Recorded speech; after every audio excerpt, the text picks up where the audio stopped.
bienvenue sur l'Investisseur musulman. Êtes-vous quelqu'un de serein pendant cette période de grande incertitude? Si un malheur vous touche aujourd'hui, avez-vous eu les bons réflexes pour vous et votre famille? Qu'est-ce qui se passerait si on nous impose un confinement? Si vous perdiez votre boulot? Je suis Soleiman et dans cette vidéo, nous allons parler de 3 choses que vous pourriez mettre en place afin de bien vous préparer aux incertitudes à venir, Inch'Allah. Restez bien jusqu'au bout de cette vidéo. Je pense qu'il est important de prendre en compte toutes les étapes qui vous seront expliquées ici. Comme vous le savez, nous sommes en pleine crise et vous le ressentez de manière assez brutale dans votre portefeuille. Le niveau de la dette ainsi que le chômage ne cessent d'augmenter en France, et ce, sans compter les tensions géopolitiques. Je vais partager avec vous la stratégie de personnes influentes dans la Oumma pour survivre à une récession et de même en tirer parti. La première chose que vous devriez éviter est de contracter des prêts. Ce n'est pas quelque chose que vous devriez faire. Et je ne parle même pas pour nos frères et sœurs non musulmans. Ne vous faites pas avoir car les taux d'intérêt n'arrêtent plus d'augmenter et emprunter coûte de plus en plus cher. Il y a cette citation en islam que j'aime beaucoup qui dit « Prends garde de t'endetter, c'est une humiliation le jour et une préoccupation la nuit. » Et la dette non remboursée est un grand péché qui attire la punition dans la tombe. Et n'oubliez pas, le prophète que la paix soit sur lui a dit « La main au-dessus est meilleure que la main qui est en dessous. » C'est-à-dire, la main qui est au-dessus est celle de la personne qui donne. Et la main qui est en dessous est celle de celui qui mendie. Et commence par ceux qui sont sous ta responsabilité. La meilleure aumône est celle qui laisse de la richesse auprès d'elle. Donc, ce que vous devriez faire, c'est le plus tôt, dans la mesure de vos moyens, de rembourser vos dettes actuelles. Que ce soit les prêts personnels de meubles informatiques, voitures, etc. Écartez-vous même de certaines facilités de paiement en 4 fois sans frais par exemple. Même si le montant remboursé est exactement le même, regardez les petites mentions où figure bizarrement un organisme de crédit. Ce qui se passe, c'est que le vendeur paie les intérêts pour vous. Le souci, c'est que si vous avez un retard de paiement, des intérêts peuvent vous être appliqués. Et ce même sur PayPal. Et c'est clairement du riba. Le but, c'est pas de vous embêter, mais simplement de vous informer. La deuxième chose importante que vous devriez faire est de vous constituer une épargne de précaution.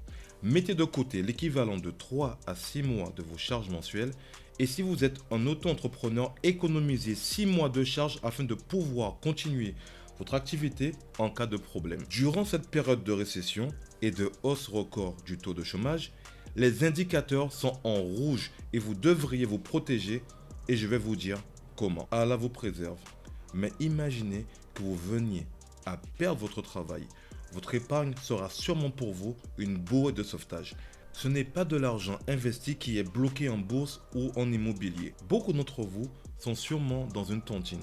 La tontine peut être intéressante dans le cas d'un grand projet. Par contre, en cas de problème urgent, impossible de récupérer son argent, voire même de payer les autres.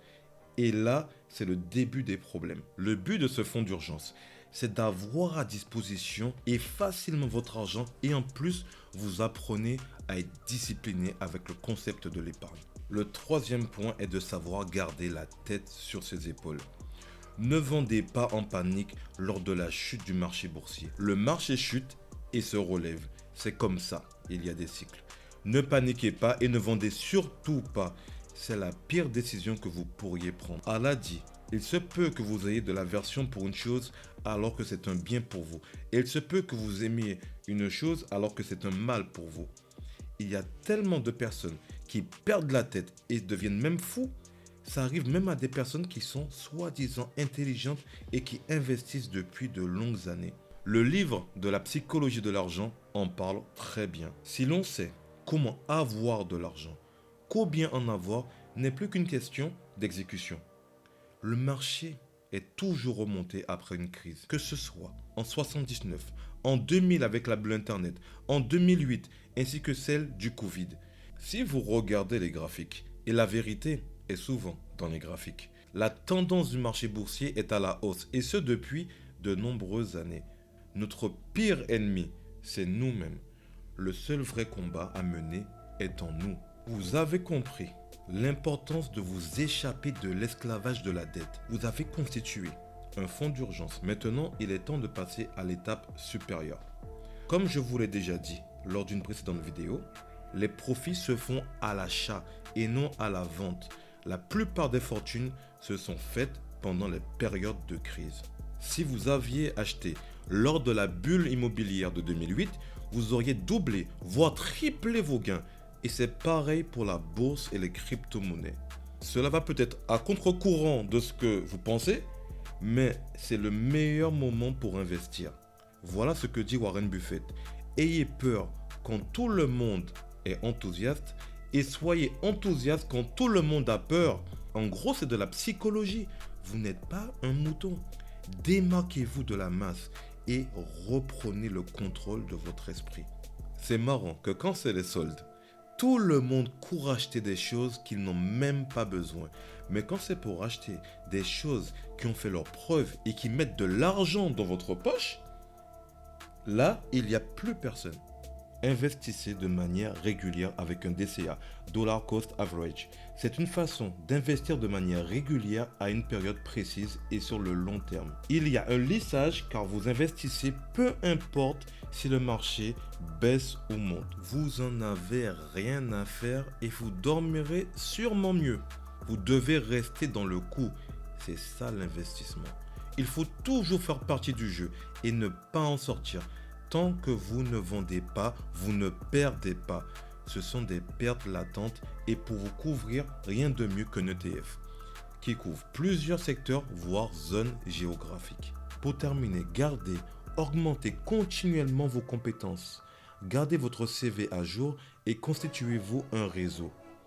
Le meilleur moment pour trouver un emploi, c'est quand vous en avez déjà un. En ayant déjà un emploi, pas de pression sur vos épaules. Donc vous avez la possibilité de négocier contrairement à quelqu'un qui est dans l'urgence. Il est important de rester productif face à la concurrence. Mon dernier conseil est d'avoir une activité en ligne. Si vous êtes bloqué chez vous, il y aura toujours la possibilité de gagner de l'argent avec vos différents business. Et si vous avez d'autres idées, n'hésitez pas à les partager sur le Discord et le Telegram privé. Commencer une activité en ligne en parallèle de votre travail peut être une bonne solution pour constituer des revenus passifs. Et ce, même 1 heure par jour.